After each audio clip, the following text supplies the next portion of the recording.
Hey guys, and welcome back to my channel. So today I'm going to be giving you guys my favorite buttercream to use for wedding cakes, especially in the summer because it is so stable and it works so perfectly, and you guys are going to love it. So I've used this buttercream for several cakes, especially for wedding cakes, yeah, and especially for summer, and I've said that. And usually this is not the buttercream I use all the time, but this is the buttercream I use especially for the outside of the cake during the summer because it is so stable and it won't stress you out, and it is very perfect to pipe and also to decorate your cake with. Okay, so let's get started. Yeah, this buttercream is also awesome to pipe if you're going to be piping it on cupcakes, especially maybe you have maybe a cake with like cupcake sets to design around it and stuff. You can also use this buttercream. It is delicious and it is very stable. Okay, so you're going to be needing just two ingredients. That's the funny part. Yeah, you'll be expecting, since it does so much, you should be needing too many ingredients, but no, you're going to be needing just two ingredients. You're going to be needing some butter and then some white chocolate. So the reason why it's so stable is because at room temperature butter is solid, yeah, and also at room temperature white chocolate is solid.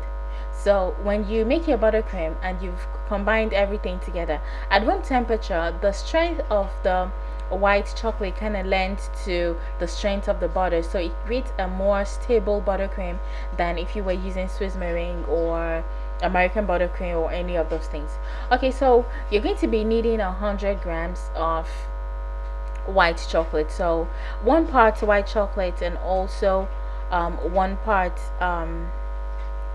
butter. So it's going to be the ratio of 1 to 1. So what you want to do is to first of all melt the chocolate, and you want to make sure it has no lumps in it, because any lumps in the chocolate right now will not melt completely once you add it to the butter. So you want to make sure it is melted, and you want to make sure the butter is good quality butter. You don't want to be using nasty butter for this.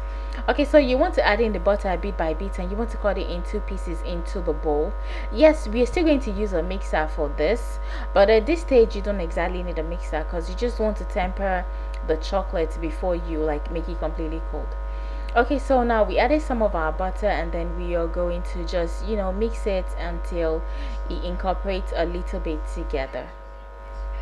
Okay, so now it's beginning to look good, so at this point we are going to transfer it to a mixer very soon. Okay, so usually at this stage, even if the lumps of the butter do not break up completely, you don't need to worry about that, because the mixer will make sure like it becomes really fluffy and really nice, and all the lumps will break at once. Okay, so what we want to do is transfer it to our mixer, and then we're going to whip. So you can use a stand mixer for this, or even a hand mixer, so you don't have to worry about that. So it's just that when you're using a stand mixer, it's going to take less time than if you were using a hand mixer. Okay, so we're going to leave this to whip for about 10 minutes, and within a couple of minutes it's going to have more volume and it's going to really fluff up. Okay, so after about 10 minutes this is what we have, and our buttercream is so nice. Yeah, I know it looks a little bit soupy, but the longer you leave it, the stiffer it gets, and it is so nice. Okay, so usually when I make this buttercream, I like to leave it in the fridge overnight so it can become really stable and nice before I use it the next day. Okay, so at this point our buttercream is ready, and you don't have to add anything else to it.